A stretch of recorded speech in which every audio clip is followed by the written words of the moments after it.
नमस्कार, मैं डिब्रूगढ़ से उर्मिला ओझा, नेचुरोपैथी और एक थेरेपिस्ट होने के नाते साथ ही होम्योपैथिक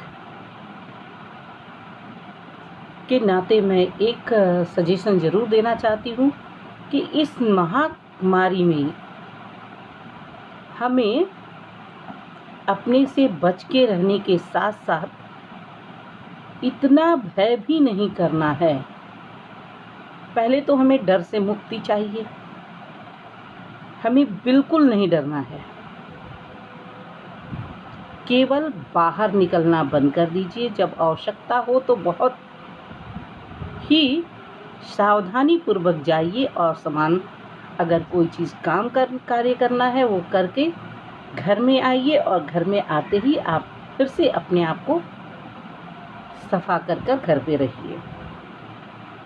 ज़रूरत हो तो ही जाइए। एक नेचुरोपैथिस्ट होने के कारण मैं आप सबको एक पुरानी विचारधारा की तरफ लेकर जाना चाहती हूँ कि ज़रा सोचिए कि हमारे लोग रहते कैसे थे, हम किस परिवेश में पले। आज उन परिवेशों का दमन हुआ है जिसके कारण यह महामारी अत्यधिक बढ़ी है। हमने अपना शौक बढ़ा दिया, हमने अपनी आवश्यकताएं बढ़ा दी, दिनचर्या बढ़ा दिया। हम अपनी दिनचर्या को अगर ध्यान से देखें तो कहीं न कहीं जो हमारे माता पिता दादा दादी जो करते आ रहे थे उसका हमने दोहन किया है। साथ ही हमने उसे एक पौराणिक पद्धति मानकर उसे छोड़ दिया है। हमने एक ही शब्द कहा, ये तो नैरो माइंडेड है। एक शब्द में हमने उसे सिकोड़ दिया। लेकिन क्या हमने कभी ये सोचा कि वे लोग अंगोछा क्यों रखते थे, या हम कहें गमछा लेकर चलते थे? और याद रखिए, पुराने लोग जो चलते थे तो वो घर में जाने से पहले ही बाहर आंगन में आपके घर के दरवाजे पर बाल्टी रखा रहता था, उसमें पानी या मटका में पानी भरकर रखा रहता था। घर में प्रवेश होने से पहले लोग पहले अपने आप को सफा कर लेते थे। महिलाओं के लिए भी यही व्यवस्था होती थी कि वह पीछे के साइड में उनके घर के घेराव बना हुआ रहता था और वहाँ वो अपने आप को जाकर साफ सुथरा कर ही घर जाती थी। लेकिन धीरे धीरे इन पद्धतियों में बहुत बदलाव आ गई और हम जो चीज़ बाहर करते थे वह घर के अंदर लेकर आ गए। और सब चीज़ में हमने शर्म नहीं किया, लेकिन और कुछ चीज़ों को हमने शर्म के दायरे में बांध दिया। बीमारी को घर में बुला लाया। क्या? तो मेहमान पहले दरवाजे के सामने बैठते थे। दरवाजे हम घर के आगे बारांडा बना कर रखते थे, वहाँ पे मेहमान बैठते थे। मेहमानों का केवल घर के भीतर आना निषेध था। अगर वह कोई अपना खास हुआ करता था तो वही वह अंदर जाता था। आज के समय में क्या है, जो आया वो चला गया। यह भी कहीं न कहीं हमारे लिए दोष का कारण रहा है। दूसरी तरफ हम देखते हैं हमारे खाने की जो पद्धति है वह बिल्कुल बदल गया। क्या हमने कभी सोचा कि एक व्यक्ति केवल बासी भोजन कर भी वह दिन भर का कार्य कर लेता है, खेतों में काम करने के बाद आता है और आराम से थका हारा सो जाता है, फिर भी उसे कुछ नहीं होता, फिर भी उसकी डायबिटीज़ लेवल जो होती है वो लेवल में रहता है। कारण है उतना वो मेहनत करते हैं, उतना वो एनर्जी जलाते हैं। दुख की बात यह है कि इस महामारी के समय में हमें धीरे धीरे थोड़ा नॉलेज होना शुरू हुआ है। अब हम महामारी से बचे कैसे? ये तो चारों तरफ से आपको प्रचार के माध्यम से तुम्हें आप सबको मालूम है, मगर कुछ नुस्खे मैं अपने पौराणिक जो हमारे पूर्वज रहे हैं, जो आयुर्वेद के ज्ञाता रहे हैं, उनके लिखे हुए कुछ नुस्खे मैं ज़रूर बताऊंगी। वास्तव में कोरोना जो है वह एक फ्लू है, एक संक्रमण है। तो हवा के माध्यम से पहले तो सुनने में आया हवा में नहीं फैलता है। फैलने का मतलब कोई भी चीज़ सक्रिय होगा, ये तो सामान्य चीज़ था। कैसे वैज्ञानिक इसमें भूल कर गए कि कोई चीज़ भी चलेगा अगर वह किसी के छूने से आ जाता, छू दिए वहाँ पे वह चिपक गया, ये तो सत्य है। लेकिन वह साथ साथ चला तो धीरे धीरे अत्यधिक मात्रा में लोगों को जब हुआ तो यह हवा में भी सक्रिय हो गया।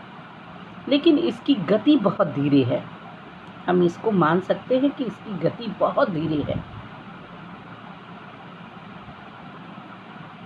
उसका मूल कारण है कि ये स्थूल में है, और वैसे भी पंचतत्व से जो शरीर का निर्माण हुआ है उसमें हम ये कह सकते हैं मेटल भी एक भूमिका निभाती है। ये मेटल के तरह से हमारे फेफड़े को जकड़ लेती है, और धीरे धीरे हमारे फेफड़े जब वह कार्य करना बंद कर देना शुरू करती है तो हम कहीं न कहीं ब्रीथिंग पावर में, हमें श्वसन क्रिया में दिक्कत होती है, जिसके कारण बाद में हमारे सारे ऑर्गन जो हैं वह बंद होना शुरू हो जाता है। तो ये मैं सामान्य चीज़ बता रही हूँ, उसे ध्यान से सुनिएगा। आप नाक में मीठा तेल का प्रयोग करें, और वह भी मीठा तेल अगर आप संभव है तो मीठा तेल में लहसुन और आप थोड़ा सा हींग डाल के उसे गर्म कीजिए और नाक से श्वसन क्रिया कीजिए, दोनों नाक में आप लीजिए। दूसरा, मीठा तेल माने वही कच्ची घनी यानी कड़वा तेल। अपने उत्तर भारतीय लोग उसे कड़वा तेल कहते हैं क्योंकि उसे खाने में कड़वा लगता है, और असम की तरफ इसे मीठा तेल के नाम से जाना जाता है क्योंकि खाने वाले तेल हैं। उसी तरह से उसको सुबह सुबह जब हम ब्रश करने के बाद, सब बोलते हैं ना टंग से, लोग डॉक्टर कहते हैं जीभ दिखाओ, वह जीभ से अनुमान लगा लेते हैं कि आपका क्या प्रोसेस क्या है। तो जीभ में बहुत सारे सेवा होना ये हमारे लिए अच्छा होता है, लेकिन धीरे धीरे जीभ के स्वाद में कमी आने का मतलब है कहीं ना कहीं हमारे अंदरूनी हिस्से में कोई ना कोई तकलीफ है। तो ऐसी स्थिति में हम आपको सही क्रिया बता रहे हैं कि आप एक थोड़ा सा मीठा तेल लीजिए यानी कड़वा तेल लीजिए और उसे अपनी जीभ पर रखते हुए चूसन क्रिया कीजिए। इस तरह से आप उसे करेंगे, थोड़ी देर के बाद देखेंगे कि एक लेयर जैसा, एक सफ़ेद लेयर जैसा बन जाता है। उसे आप तो या तो उसे थूक भी सकते हैं या उसे गिल भी सकते हैं, क्योंकि आपने देखा होगा, अपने माता को ज़रूर देखा होगा कि घर में अगर कोई छोटा बच्चा जन्म लेता है तो उसका जीभ जो सफ़ा करते हैं वो कड़वे तेल से ही सफ़ा किया जाता है। यानी कड़वा तेल हमारे लिए हानिकारक नहीं है। उसके जीभ में कोई चीज़ लग गया तो एक कोई मुलायम कपड़े को लेकर हम लोग उसको सफ़ा कर देते हैं ताकि उसकी सफ़ेदी चली जाए। ये दो क्रिया करने के बाद तीसरी क्रिया, अगर किसी व्यक्ति को सांस लेने में प्रॉब्लम हो रहा है तो हम पंच तत्व के फार्मूले के अनुसार एक नया फार्मूला आपको ज़रूर देंगे जिसका 100% अच्छा रिजल्ट निकलेगा। आप अपने उंगलियों को और अपनी मुट्ठी को बंद कर लीजिए, लंबा सांस लेके फिर धीरे धीरे छोड़िए। अब ये उंगलियों को हम इसलिए कहे हैं क्योंकि मनुष्य का जब जन्म होता है, वह माँ के गर्भ में रहता है, तो वो दोनों मुट्ठियों को बंद कर कर माँ के गर्भ में इस तरह से रहता। और ध्यान दीजिएगा, किसी भी व्यक्ति का प्राण निकलते समय में दोनों मुट्ठियाँ खुल जाती हैं, और अगर हमें अपने आप को बचाना है, इन उंगलियों में पंच तत्व पाया जाता है। जब हम पंच तत्वों को संग्रहित कर लेंगे तो हमें यह वायरस से लड़ने की ताकत अपने आप मिलती है, क्योंकि हमारी पिट्यूटरी ग्लैंड और पीनियल ग्लैंड दोनों ही उस समय कारगर हो जाता है। इसलिए हम चाहेंगे कि आप यह छोटा सा फार्मूला ज़रूर अपनाइए और मेरा अगला वीडियो ज़रूर देखिएगा। तब तक के लिए धन्यवाद।